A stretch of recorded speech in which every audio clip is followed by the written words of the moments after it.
Hello everyone, welcome to ఆర్పకాస్ media. ఈరోజు video KCR గారు సిబిఐ ఈడీ ఏదైతే ఈ ఫార్ములా రేస్ కేసులో కేసీఆర్ గారికి ఏదైతే నోటీసులు ఇచ్చారో విచారణకు హాజరు కమ్మని చెప్పి, ఆయన విచారణకు పోయి నా లాయర్ కనుక నా అడ్వకేట్ నా ఎంబడి లేకపోతే నేను విచారణకి హాజరు గాను, నేను విచారణకు హాజరైతే నా అడ్వకేట్తోనే అవుతా, నా లాయర్తోనే అవుతా, నేను సింగిల్గా మాత్రం అటెండ్ కానని చెప్పేసి ఎందుకైనా వాపస్ పోవాల్సి వచ్చిందని చెప్పేసి మీకు ఆ కేసు గురించి పిన్ టు పిన్ అప్డేట్ చేస్తా. ఒక్కసారి మీరు వీడియో మొత్తం చూడండి, స్కిప్ చేయకుండా. చాలా ఇన్ఫర్మేషన్ ఉంది ఇందులోని. ఎందుకు కేటీఆర్ గారు అంత కేర్ తీసుకొని లాయర్ లేకుండా లోపల కూడా వెళ్ళడానికి ఆయన ఎందుకు ఇష్టపడతలేడని చెప్పేసి అయితే ఈ వీడియోలో ఈ మొత్తం చూస్తే మీకు అర్థమవుతుంది. ఏదైతే ఈ ఫార్ములా రేసు వల్ల హైదరాబాద్కి 700 కోట్లు వచ్చిందని చెప్పి అన్నారో, నీలెన్స్ రిపోర్ట్ అనేది చెప్పేసి ఒకటి ఉంది, నీలెన్స్ రిపోర్ట్ అని చెప్పేసి. ఆ నీలెన్స్ రిపోర్ట్ ఆధారంగా కేసీఆర్ గారు అయితే కొన్ని ఎవిడెన్స్ చూపించారు. ఇగో 700 కోట్లు వచ్చింది, అంత వచ్చింది, ఇంత వచ్చిందని చెప్పి. అది నిజమా అబద్ధం అని చెప్పేసి అయితే మీకు క్లియర్గా ఎక్స్ప్లెయిన్ చేస్తాం. ఈవెంట్ నుంచి మొత్తం వచ్చిన డబ్బు 120 నుంచి 125 కోట్లుగా క్యాలిక్యులేట్ చేశారు. ఏదైతే ఈవెంట్ అయిందో మొత్తం ఆ ఈవెంట్కి వచ్చిన లాభం మొత్తం 120 కోట్లు. ఆ 120 కోట్లు ట్యాక్స్ రూపంలో గవర్నమెంట్కి వచ్చింది 12 కోట్ల వరకు. అంతే, 12 కోట్ల కన్నా ఎక్కువ లేదు. దానికి వచ్చిందా 120 కోట్లు. గవర్నమెంట్కి ఏదైతే ట్యాక్స్ పర్సెంట్ ఉందో దాని వల్ల గవర్నమెంట్కి వచ్చింది 12 కోట్లు. ఈ రేసు వల్ల హైదరాబాద్కి ఏదన్నా పేరు వచ్చిందా అంటే ఖచ్చితంగా పేరు వచ్చింది. హైదరాబాద్ బ్రాండ్ ఇమేజ్ పెరిగింది ఈ రేసు వల్ల.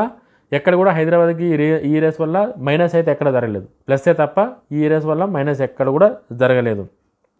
ఏదైతే కేటీఆర్ గారు చెప్పినట్టు 600-700 కోట్లు వచ్చిందన్నది వాస్తవం కాదు. అది 600-700 కోట్లు ఈ ఈవెంట్కి రాలేదు.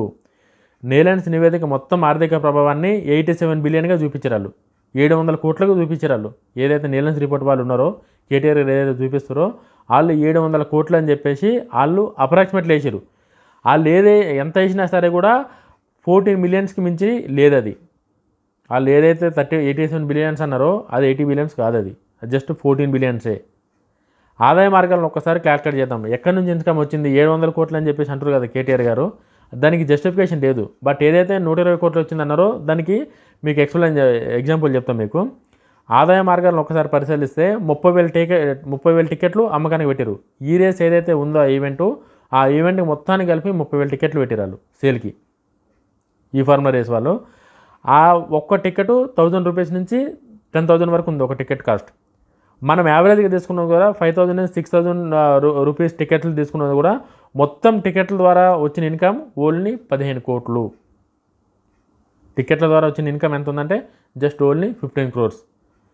దానివల్ల ప్రభుత్వానికి వచ్చిన ట్యాక్స్ ఎంత అంటే 1,30 lakhs, 1,30,00,000 గవర్నమెంట్కి ట్యాక్స్ వచ్చింది ఆ టికెట్ల వల్ల. ప్రసార హక్కులు ఏదైతే పబ్లిసిటీ ఉందో, ఫెడరేషన్ ఇంటర్నేషనల్ ఆటోమొబైల్ ఏదైతే ఉందో దానివల్ల ₹1 కూడా గవర్నమెంట్కి ఇన్కమ్ ఏమీ రాలేదు, జీరో. పబ్లిసిటీ వల్ల దాన్ని గవర్నమెంట్కి ఎవరు కూడా స్పాన్సర్స్ అంతగానో ఎవరు రాలేదు కాబట్టి దానివల్ల గవర్నమెంట్కి ఏం రాలే. హోటల్ ఆదాయం 4 బిలియన్ కింద కన్సిడర్ చేశారు. 34 కోట్ల ఏదైతే ఈ నీలెన్స్ వాళ్ళు ఉన్నారో వాళ్ళు వాళ్ళు ఏదైతే రేసర్లు వాళ్ళంతా టీం మేనేజ్మెంట్ ఎవరైతే ఉన్నారో వాళ్ళందరూ హోటల్లో వచ్చి వాళ్ళు అక్కడ స్టే చేసినందుకు 4 బిలియన్స్ వాళ్ళు క్యాలిక్యులేట్ చేశారు. సగటు దాని జిఎస్టీ రేటు హోటల్ ప్రకారం 18%, 20% అనుకున్నా సరే కూడా గవర్నమెంట్కి వచ్చిన ఆదాయం 4 కోట్లు. వాళ్ళు ఏదైతే ఉందో అది గవర్నమెంట్కి వచ్చింది ఓన్లీ 4 కోట్లు. F&B, ఫుడ్డు, పానీయాలు ఇవన్నీ కలుపుకుంటే వాళ్ళు 1 బిలియన్ వేసారు 15 కోట్లుగా. బట్ అక్కడ వచ్చింది 8% మనకి, అంటే 1.2 crores మాత్రమే ట్యాక్స్ రూపంలో గవర్నమెంట్కి వచ్చింది. మీడియా కవరేజ్ ద్వారా వచ్చిన ఆదాయం 30 కోట్లు ఉంటుందని చెప్పేసి నీలెన్స్ వాళ్ళు చెప్పారు. ఓన్లీ ఏదైతే దాని మొత్తం లైవ్ కవరేజ్ ఇదంతా ఏదైతే చేసారో దానివల్ల 30 కోట్లు వచ్చిందని చెప్పేసి నీలెన్స్ రిపోర్ట్, అదే కేటీఆర్ గారు ఏదైతే ఆ రిపోర్ట్ పట్టుకోరో వాళ్ళు దానిలో 30 కోట్లు చూపించారు మీడియా వల్ల మనకి ఇంత ఇన్కమ్ వచ్చిందని. బట్ అక్కడ వచ్చింది ₹1 కోటి. దాని ద్వారా ప్రభుత్వానికి వచ్చింది జస్ట్ 1 crore. అది మొత్తం మామూలుగా వచ్చింది 10 కోట్లు, దాని ట్యాక్స్ రూపంలో గవర్నమెంట్కి వచ్చింది 1 crore. రవాణా, పబ్లిసిటీ, హోల్డింగ్, ఇతర వాటి నుంచి వచ్చినది 10 కోట్లు.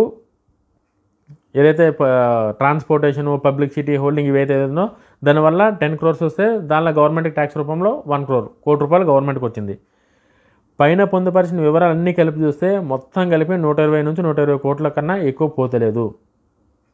120 నుంచి 125 కోట్ల కన్నా ఎక్కడ కూడా ₹1 కూడా ఎక్కువ పోతలేదు. దీనివల్ల ప్రభుత్వానికి ఏమైనా వచ్చిందంటే జస్ట్ 14 కోట్లు వచ్చింది. 14 crores మాత్రమే గవర్నమెంట్కి వచ్చింది ప్రభుత్వానికి. బట్ కేటీఆర్ గారు చెప్తున్నట్టు 700 కోట్లు వచ్చిందన్నది శుద్ధ అబద్ధం. అది నిజం కాదు. ఎందుకంటే ఈ కేసు మీద మొత్తం స్టడీ చేసి అసలు ఈ కేసు ఎందుకు ఇంత స్ట్రాంగ్ అయింది కేటీఆర్ గారు కూడా విచారణకు కూడా ఆధార్ కావడానికి ఎందుకు భయపడుతుండు అని చెప్పేసి ఈ డీటెయిల్స్ అన్ని చూస్తే ఇది వాస్తవం. ఈ రీజన్ వల్లే కేటీఆర్ గారు కేసుకి అటెండ్ అవ్వాలంటే భయపడుతున్నారు. ఎందుకంటే ఆయన ఏదైతే 700 కోట్లు చూపిస్తుండో దానికి దానికి ప్రూఫ్ లేదు. 700 కోట్లు గవర్నమెంట్కి వచ్చిందని చెప్పేసి అన్నారు కదా, ఎక్కడ కూడా ఒక్క ప్రూఫ్ కూడా లేదు 700 వచ్చినట్టు. ఇప్పుడు అక్కడ పోయి అడిగితే విచారణలో ఏం చెప్తారు ఈయన లేనిది.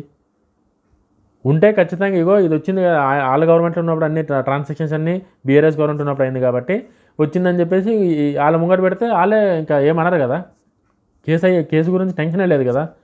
బట్ ఆఫీస్ వరకు వచ్చి విచారణ కాకుండా నేను లాయర్ ఉంటేనే వస్తా లేకపోతే రాను అని చెప్పేసి వెనుకకు పోయిందంటే దాన్ని బట్టి మీరు అర్థం చేసుకోండి దాని లాజిక్ ఏముందని చెప్పి. నేనేం రేవంత్ రెడ్డి గారిని పొగుడతలేను, కేటీఆర్ గారిని తిడతలేను. బట్ వాస్తవం ఏంటంటే ఈ రేసులో ఏదైతే ఉందో ఇక్కడ ఏదైతే తప్పుదాలు జరిగినాయి అన్నారో అది మాత్రం వాస్తవం.